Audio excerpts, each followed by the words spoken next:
So today on the workbench I have this PC that was brought to me for repair.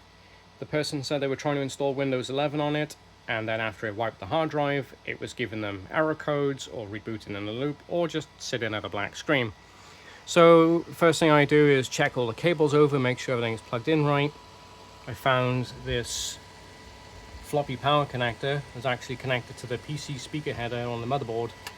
How it didn't cause a short or damage the board, I don't know, but it was working. The next thing that was pretty urgent is that this CPU lever was sticking out, which means it's broken. So I'm going to need to replace the bracket at minimum before I let this PC go, because that's just going to fall off and overheat as soon as that thermal paste gives up.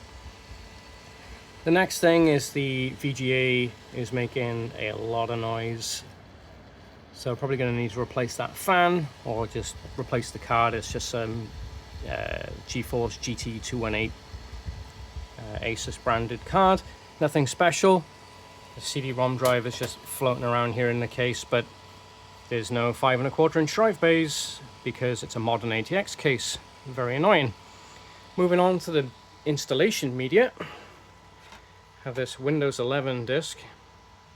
But you can probably see DVD-R shining through from underneath, because yes, this is a counterfeit Windows 11 disc that has been printed, and you'll notice that the holographic ring in the center is actually not on the ring, it's a sticker, and they didn't even bother to align it properly.